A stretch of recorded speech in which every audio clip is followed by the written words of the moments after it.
All right. Hi, everybody. Welcome back to Feck Off Friday. Guys, we are so excited to have Chip Baker on with us today. Jim, I'm going to let you do an introduction. Chip, I cannot wait to hear um, what you have to say about Extra X. It's a little smoky over here. I need to call the fire department. Call the fire department. Maybe that should be your new nickname, fire department. Fire. It used to be fire starter. Fire starter. I'll give Yeah. you.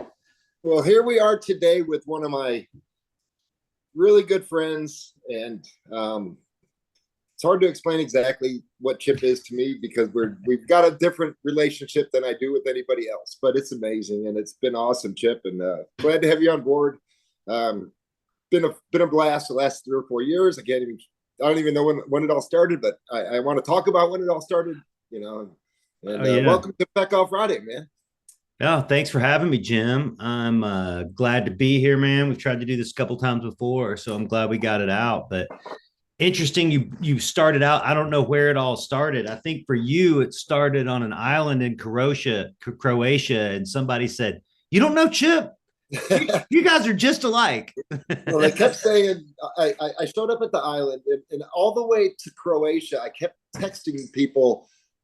I need weed. Is there going to be weed on the island? I mean, and I'd like to get some like right when I land. And what do I need to do to make sure that happens and all this stuff? And they kept all these. When I got there, the first thing I did was they gave me the weed. They said, "Man, you must really love this, and you're in charge of it." Okay, I said, "Perfect." But every time anybody met up with me, they were like, "Where's Chip Baker? This is Chip's job. Who are you? Where's Chip? We need Chip. We need Chip." So the first thing I did when I got back from Croatia is call Chip.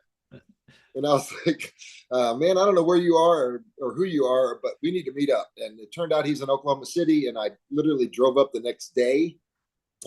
We bonded, bonded over a little ganja and some great stories. I mean, we immediately started dreaming shit up about how, we can do shit better, and the things that, we're not negative people, but we do have some feck off things to talk about. But ultimately, we were looking at how to make things better and how to be more efficient and use my skill with Chip's skills, and because they match up really well, but we come from different places, and but we talk business better than anybody I've ever talked it with. I mean, it really is. It's on a level that we can really improve what we got going. So I brought Chip into the cannabis, my cannabis world, luckily, because at that point, I turned off the group that I was in. It was called Baby Bathwater, but I didn't need them anymore because I had Chip. Chip was what I wanted to meet, as an OG in the cannabis space, somebody that can tell me what's really going on. He's got a podcast called The Real Dirt. Welcome, Chip.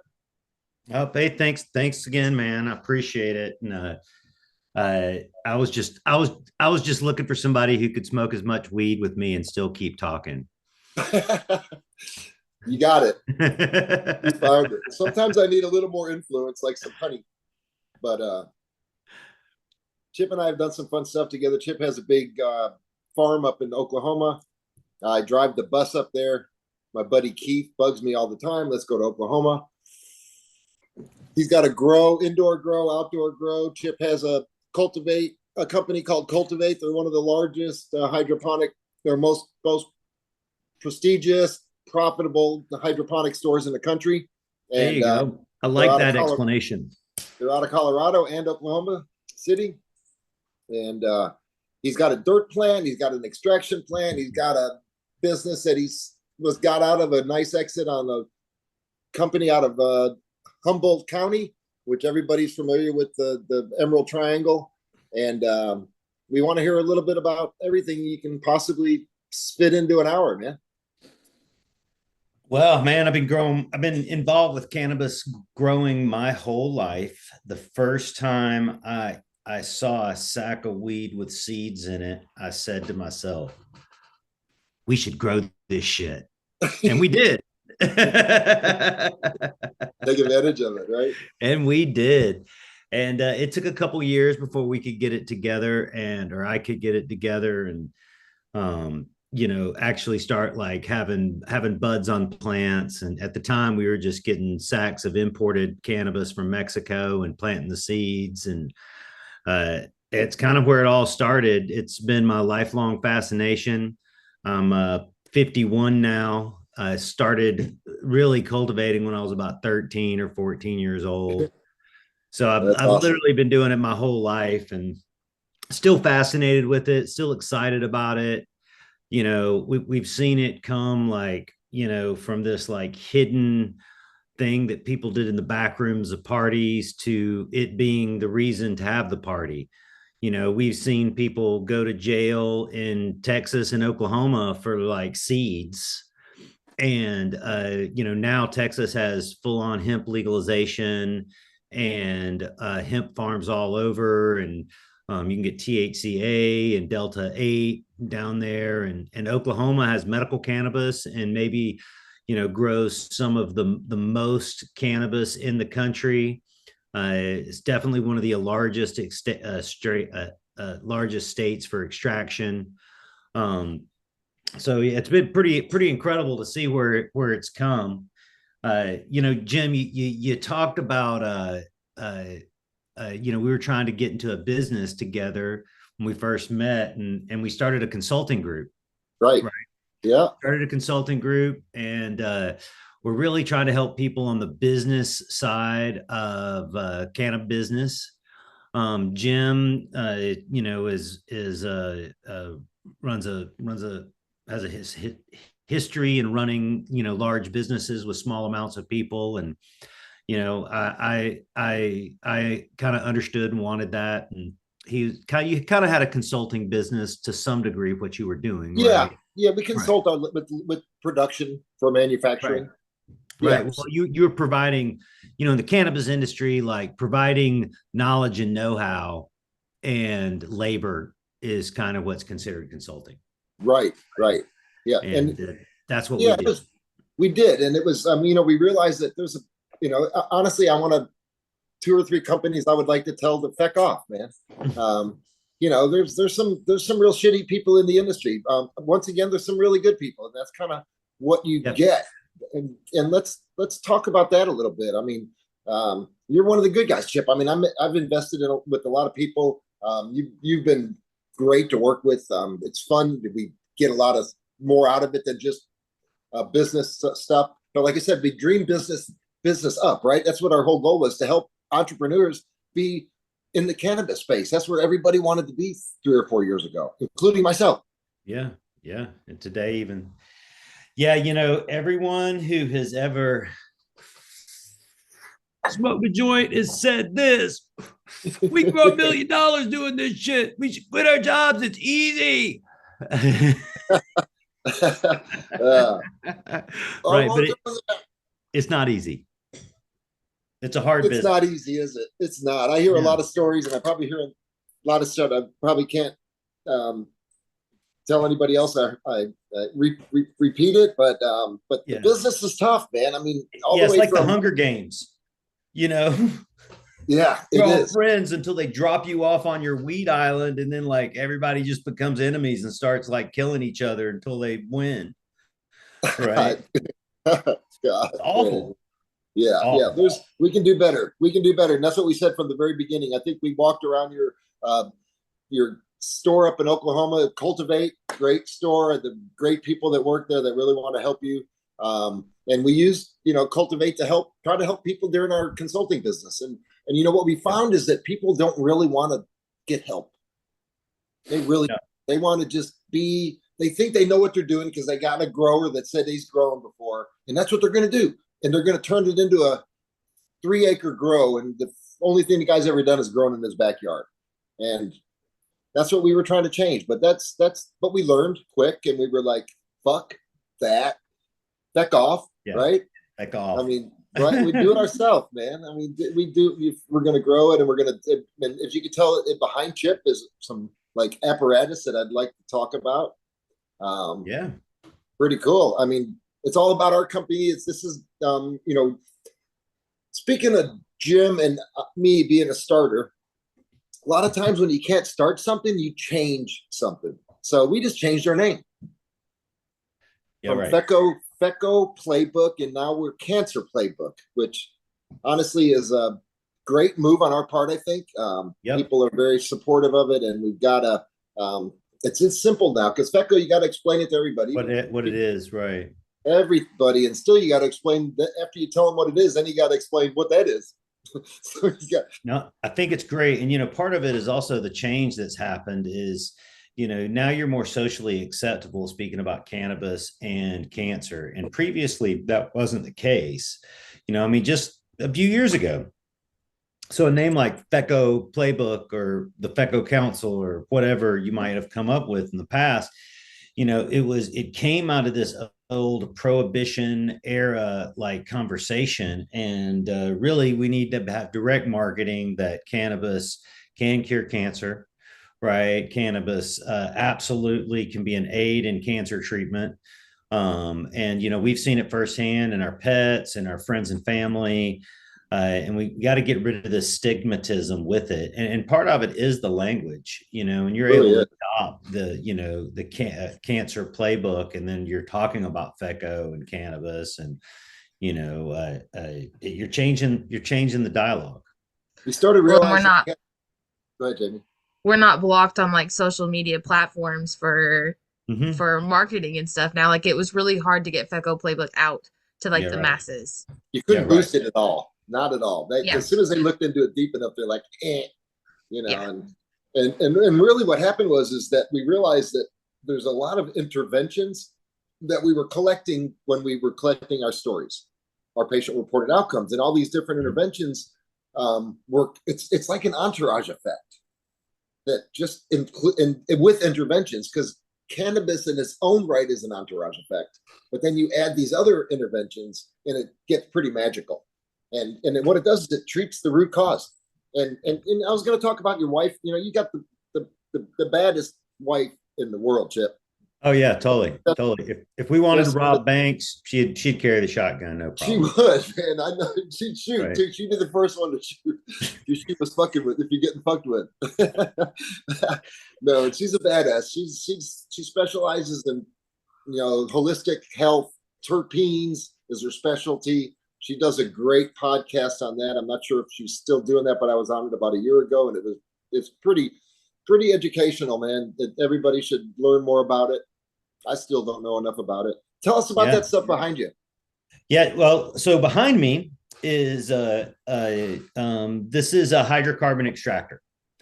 This is the one we have at our extraction plant in Oklahoma City. And what this enables us to do is we take, cannabis in all of its forms, leaf, trim, buds, fresh, frozen, dried, and we can stuff it in these columns behind me and extract all the cannabinoids and all the terpenes out of the cannabis. Are they frozen? These are frozen. I'll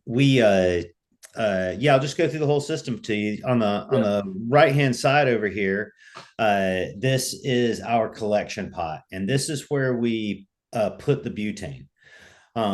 You can see the white frost that's around everything. All of these vessels are double jacketed, and that means that there's a secondary jacket around each cylinder, and we pump a mixture of glycol through all of those jackets, and it's in a self-contained system. And we were able to bring our extraction vessels, our columns, and our collector down to like -30 degrees. Right. And then over on this other side, you'll see the reactor pot. It doesn't have any frost on it at all. It is also double jacketed, but we run hot water through it. So that runs at like 100 to 140 degrees, kind of depending on what we're making. And this convection draws the butane through this system, right? So it starts off at -30. So the range itself causes the Yeah, movement. the range itself causes the movements, and we do have some pumps as well, but it's mostly a passive system. And there's multiple. The reason you use -30 is we're trying to get above or below -20. At -20 is when all the waxes um, become solid and they won't move through the system with the butane, right? So they'll just freeze in these columns. And then when it reacts over here in this other side, we'll just get cannabinoids and butane and no wax, right? Now this is the wax has impurities in it. It puts the flavor off, and you just want terpenes and cannabinoids to come out of your system. Is that the chlorophyll too? That includes wax or chlorophyll? Chlorophyll does come out with it the same way. Yeah. Okay. Cool. Yeah. Yeah. So it's clean and clear. It depending on depending on what you're trying to make. Okay. Right. Like there's also some filters over here on the side that can filter out the color, the dark color that cannabis often gets when you extract it. So like mostly when you see this, just like olive oil, you see olive oil, you get the extra virgin olive oil in this nice light green color. Well, before it's filtered, it's almost black, right? But nobody would buy black oil, even though there's nothing wrong with it. And this color is something that the market kind of wants to see, right? They're like they identify that if it's gold or yellow, cosmetically appealing to them. it is absolutely cosmetically appealing. And you've removed also some of the impurities in it that distort the flavor, right? So what are you making with it? What's the end result?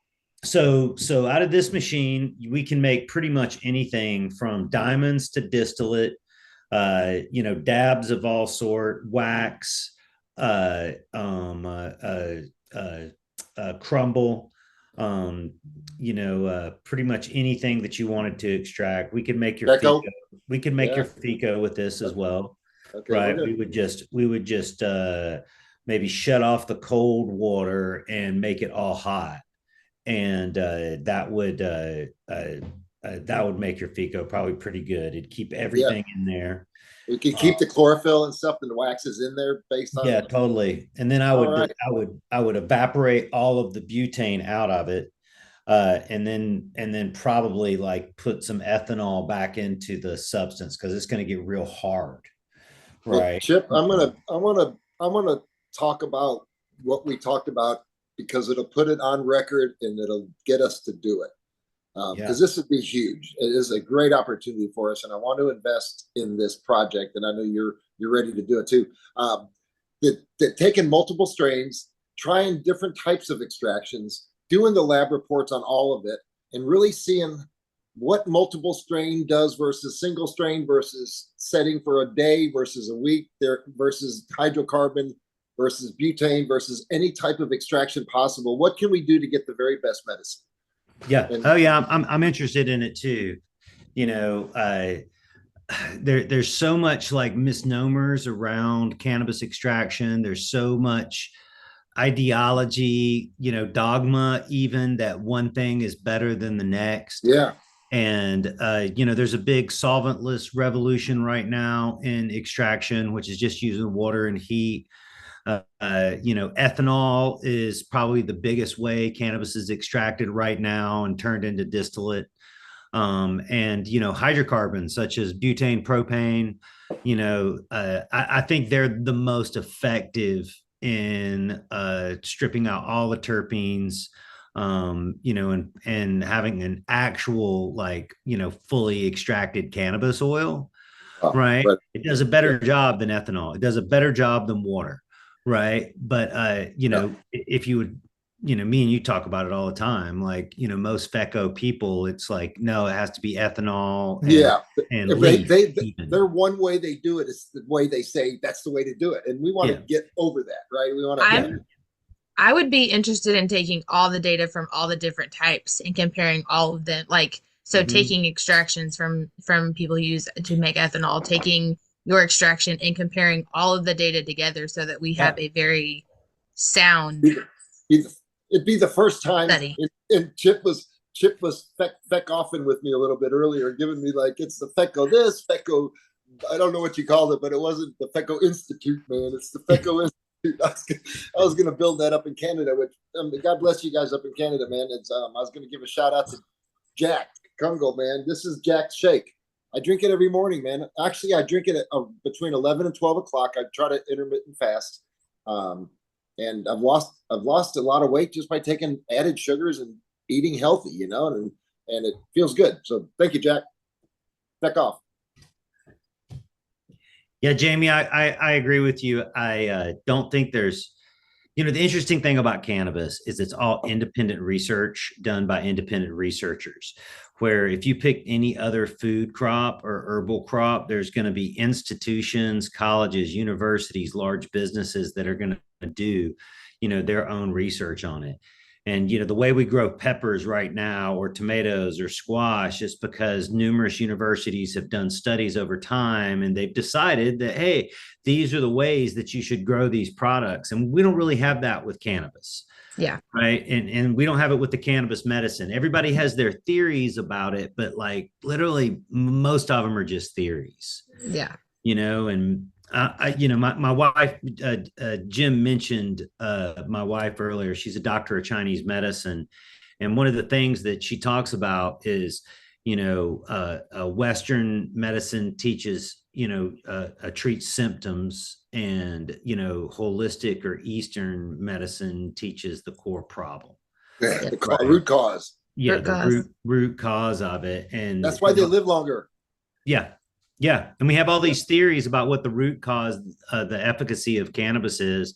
But like, I'd like to know, I don't have any like ego about it at all. It's like, I might like really don't. Stuff, but... Well, God bless you because you don't. And that's why, you're so amazing at what you do is that you have an open mind on the growth of and more than anybody and you're open for growing, so you're in a unique position. It's hard for you to, there's not much you can learn from other people in the cannabis space, but you still treat them like they're really important part of your life, Yeah, absolutely, man. So Chip, I am also in Oklahoma City and was in the industry and decided to made a probably the best decision I did was to pull my product line and dig into this research with Jim. So, I mean, we work with processors still, but I'm no longer making anything anymore. We're trying to be independent, but we need people like you, Chip. I mean, you're a big part of it, but to be able to, honestly, this could be the FECO Institute. How about the Feck Off Institute, man? That might Feck be off. Let's do that. Right. Feck off cancer. This is the start of something huge. Feck off cancer. I think there you go, because they've already got fuck cancer, so we might as well feck off cancer. All right, I'm writing that one down right now. Hold on. I'm coining that shit, and if anybody else buys that on GoDaddy before me, I'm coming after you. Oh, you better get it now. Somebody better get it now. Yeah, that's awesome. Hey, I'm going off screen. I'll be back. Oh shit! Hey, can you let me share your screen here? I'll show you some extraction photos here if I can. Yeah, absolutely, man. Jamie, hook them up. Let's see here. I got to figure out how to do it. Justin, I know you're in the comment section. Will you message Dave and tell him to go buy that GoDaddy? Yeah, right.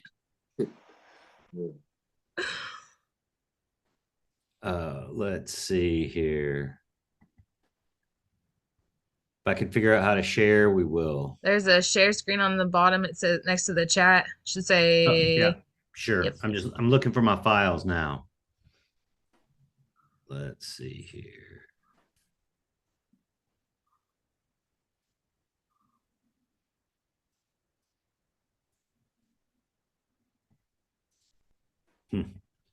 Can't quite get it to work right for me. You can send it to Jamie and she can share it. I just thought I could look it up maybe on there we go. Am I sharing now? Yeah, you're sharing your entire screen. Like I can see your conversations in the background. Excellent. Excellent. Fortunately, those are all great conversations. All your personal stuff. Okay, we'll hop into some photos right here. Here, this is one says, "Here, Chip, baby, I love you." Here, this is distillate here. This is 97% uh, cannabis oil, right? 97% THC. It looks like it's a liquid, but it's actually hard as a rock.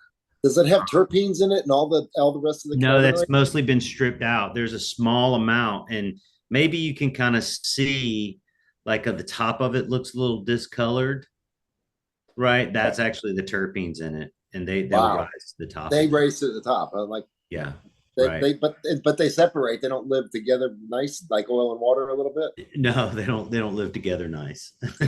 That's what makes your edibles crazy. Oh Yeah, god, that'd be an edible. Just dip your finger in there. yeah, Dip yeah. pick it That's stick. perfect. I prefer. I do. We talk about the different types of extractions. I do prefer the water extraction, the solventless extractions for edibles. I think that you get all the terpenes, more cannabinoids, and the THC, of course, um, when it's rosin or bubble, right? It would be, but just water extracted product. This is popular commercially though because it's really cheap and easy, right? And you can get your you can really get your um, here's my Look lovely at wife that. Jessica. Oh, she's Yeah, awesome. She's I such a hippie though, man. She is a hippie first. yeah, That's so totally, awesome. Love it. absolutely. Let's see. Had some other photos though I wanted to show you here. All right, here we go. This is what you would call shatter, right? Damn. These all these different products come out of the same machine behind me, and this breaks like glass. This one over here, like worked really well. This one you can see some waxing coming out of it here. So we'll probably have to do this again. That makes me want to do a dab. Yeah, just right now, huh? Right? And then this is you'd call this wax, right? And this is from buds, right? You can see how it says slightly different color. And it's because this ran actually through the filter, right? Now the difference is here's the one that didn't run through the filter, right? You can see it's different color, right? It's the same material that went into it, but people prefer the lighter color product, just like But corn. People buy like the white corn. medicine, They but the don't buy better purple medicine corn. might be that, the darker. We don't know. That's what we want to test. And we still and we need to go to the point of not only testing it, but our goal is to find out how it works best with every person acts differently to cannabis, Yeah. which is so unique, right? It's not one pill Yeah. fits all, which I love that. Yeah. We keep it clean around the shop. It's awesome. This guy here, he stopped in to help us out for the day. Uh, I want uh, to come visit. yeah, come on over. And this is a rosin press. This would be for pressing solventless hash or water extracted hash, really, because water is the universal solvent. So it's not really solventless, but it's just extracted with water. And so what this does is this canister up at the top here. You put in your bubble hash, your screened out bubble hash, and it heats it up into a liquid, and um, uh, and I said this was and it heats it up to liquid. And this is what you put into your resin, uh, your resin pens, your cartridges, or you know um, or your ready to use pens. Oh, the cartridge. Yeah, That yeah, produces a cartridge. cartridge. Yeah, it's a cartridge press, not a cannabis press, but and this one's used for rosin. Yeah, Right. quick story about Chip too. I was my nephew works out in Oakland at a place called Harborside for years. He doesn't work there anymore. And he turned us on when he was getting married. He had the best.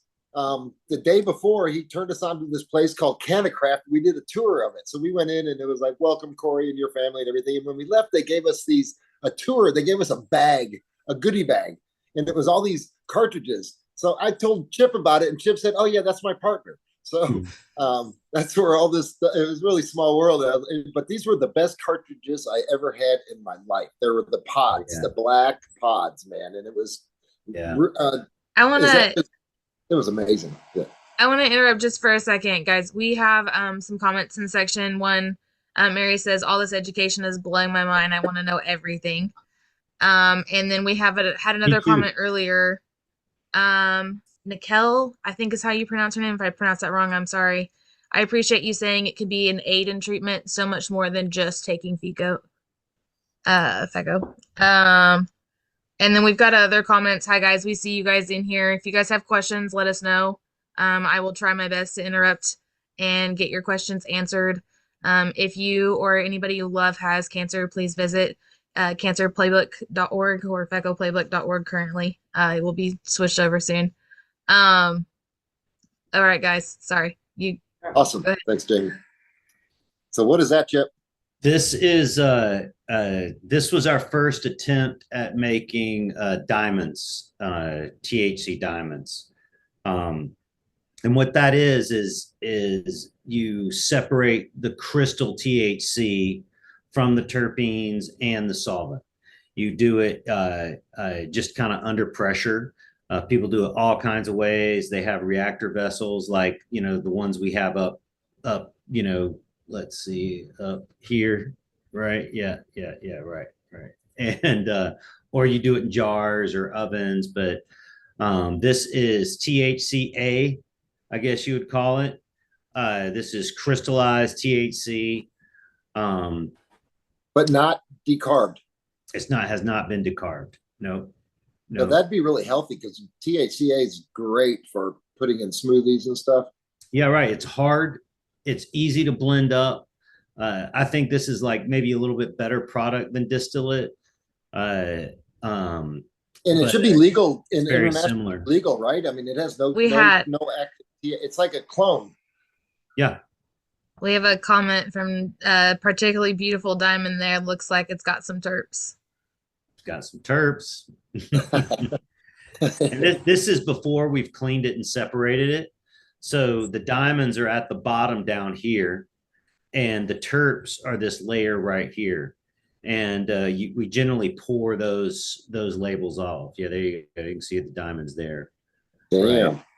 But we're just really starting to do all this stuff. I don't really know what I'm doing. Every single day is a new experiment. And dude, you're so humble. Right. Humble pie Chip. Yeah. And this is an example of what you'd call wax, I suppose. Even though it's all of the plant wax have been removed from it, just when it dries, the butane makes a bubble, and when it pops, it leaves these craters all in here, and it looks like wax, right? You can have somebody walk on that, and then we could act like somebody walked on the moon, like they did to us back in the '60s. That kind of looks like the moon. And we've had our fair share of problems, right? Ouch. Oops. Talk about hard to clean up. Yeah. God dang, man. No, that's a no fun. That's a feck off moment there, man. No fun at all. Let's see. I think I might have a video here. We'll try to get going. Let's see. Maybe this one. Yeah, this is the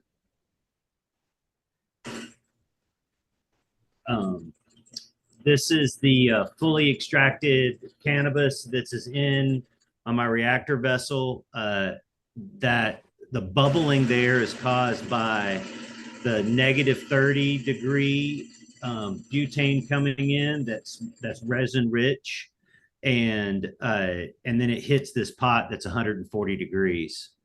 Right. So you can see how it has quite a gold, looks like butter looking color. Right. Looks like butter or ice cream. I think I think I'm stoned and I'm getting hungry. Yeah, right. The munchies have set in. Right. I thought I had this other good video. I'm not quite sure. Maybe yeah. Wow, that's awesome, man. That's frosty. a little video on how we got the system set up here. Here is our butane tank. Got it running through our coils into here. We've got a nitrogen line set up here. You can see that's right here. There's the nitrogen tank. We have a bypass that we put in for the CRC that goes directly to this tank. And then we also have a bypass that we've made around the pumps so we can bypass the pumps. You can see that's just with this hose here. It goes underneath and over to here. So Yeah. kind of, you know, Yes. just the basic little explanation of some modifications we made, but yeah, it's fun.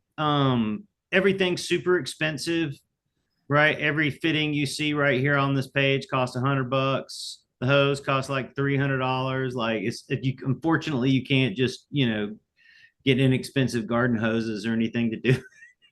Damn it. Duct tape doesn't work. Duct tape does not work. Right. Yeah, that takes Keith out of play.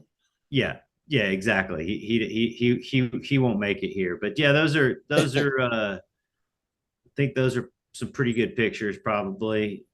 Right on. That's awesome, Chip. Yeah. Thanks for sharing those, man. That's and officially the FECO Institute, we got to come up with a better name for it. We can't call it Institute. It's got to be better. But FECO research happening up there. And the cool part about it is I think we could beat this fucked up system that's out there because you can't take what we learn. We can't take what we make and move it anywhere outside of Oklahoma. It's got to stay in Oklahoma. Except the information.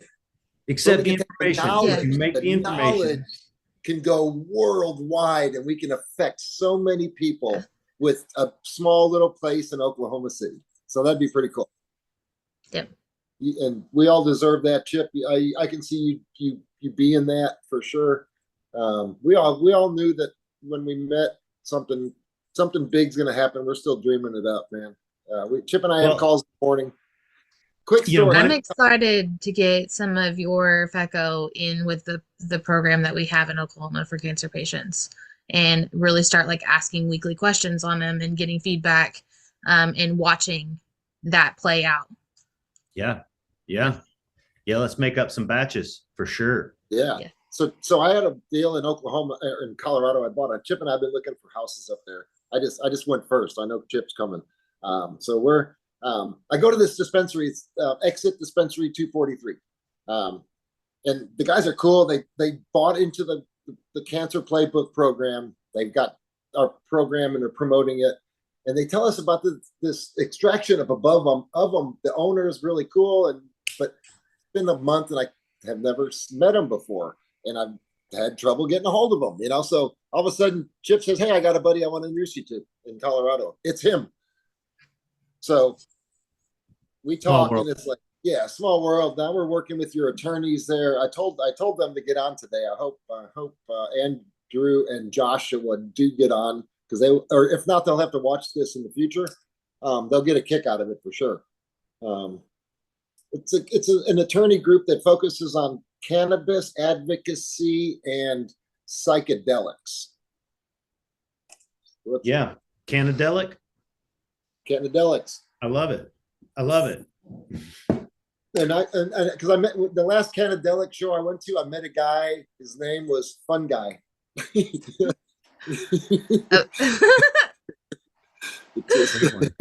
Amanda's in the comment section and says, "Ohio, here we come. People have to stop suffering." Yeah, no, it's true.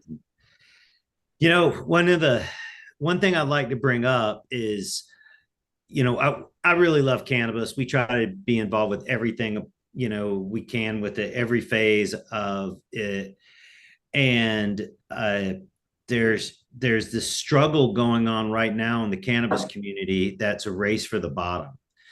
And the consumers out there, you know, they've been overcharged for cannabis products for years.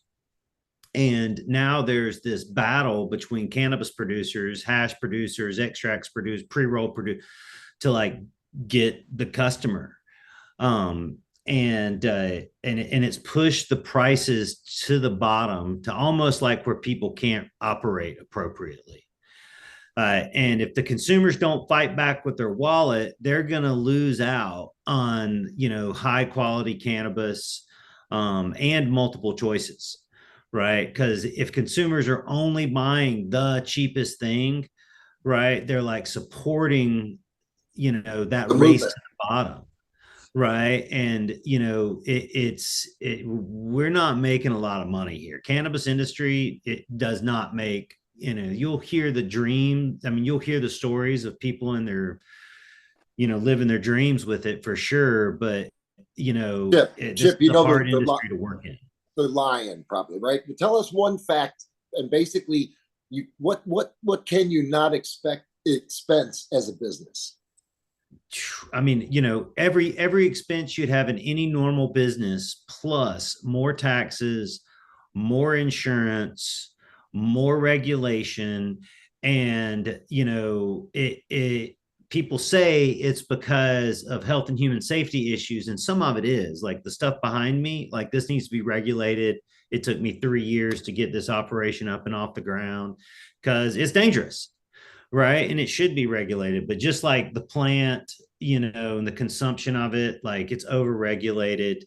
As cultivators, as cannabis professionals, we have to like start standing up to our legislators and the people making, the laws for us or for human safety, and like, hey man, you have no idea what's going on in cannabis right now.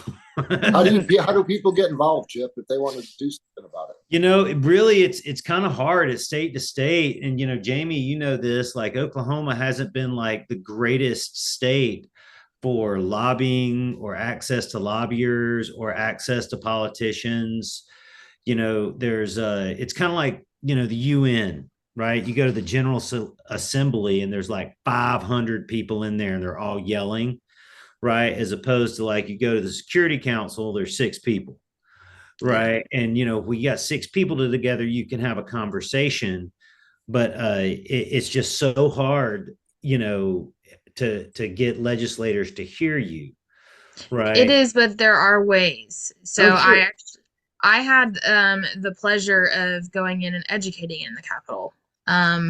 I was very well accepted. It was, everybody was making decisions at the time. So I had an opportunity to go in and educate on how these products are actually helping and show surveys and show information. And that was something that they wanted to sit down and see. That was an amazing experience. I think I spent a total of like 6 hours at the Capitol that day.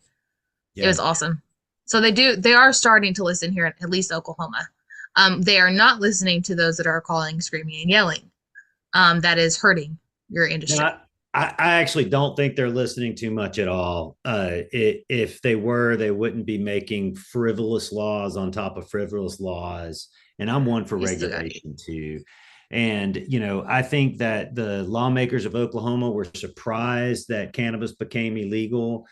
And, when the governor manipulated the vote for recreational use and put it on a voting day when there wasn't any other voting, and gave it a special election, nobody went to the polls. 66,000 people went to the polls in Oklahoma that day out of like, 1.8 million people that could go to the polls here.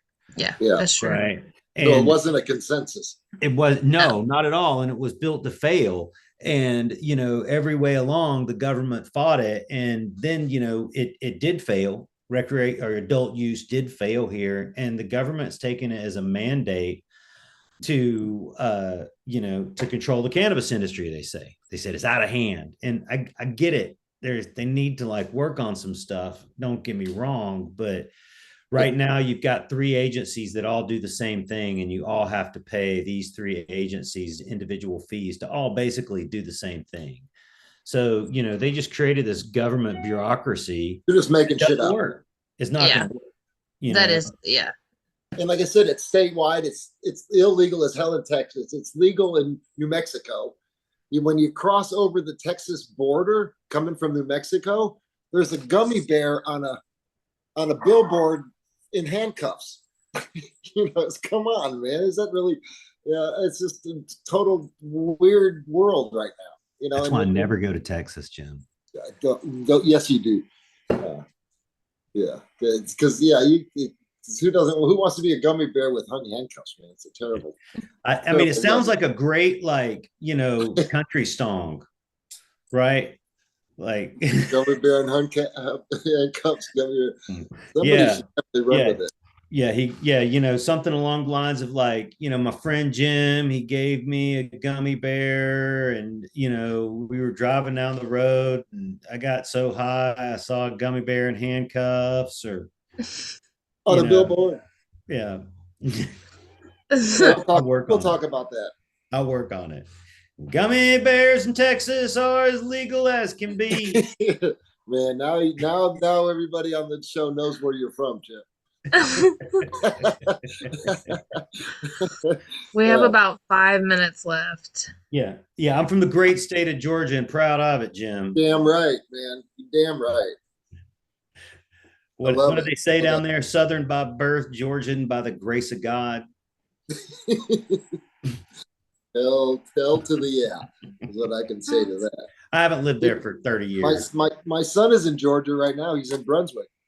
Oh, all right. Well, yeah. She's got a house down there, St. Simon's, Brunswick, great area. Yeah, we were looking at it. But man, you know what? So Chip, this has been awesome, and I want to do it again in a couple months. Yeah, we could talk about something specific, maybe. Nah. Nah. Jim doesn't like to plan things out like that. You know that. Dick, you really educated us a lot, man. I appreciate it. I hope everybody else enjoyed it. Well, have me back in a few months. We'll really see what's happened with the extractor and what's going on. I'm going to come up there and have Jamie come over there, and we're going to talk about research and what it takes and how we go about doing it, and try to, create a program that actually can really affect the rest of the world. I'd love to help. I'd love to be a part of it. Yeah.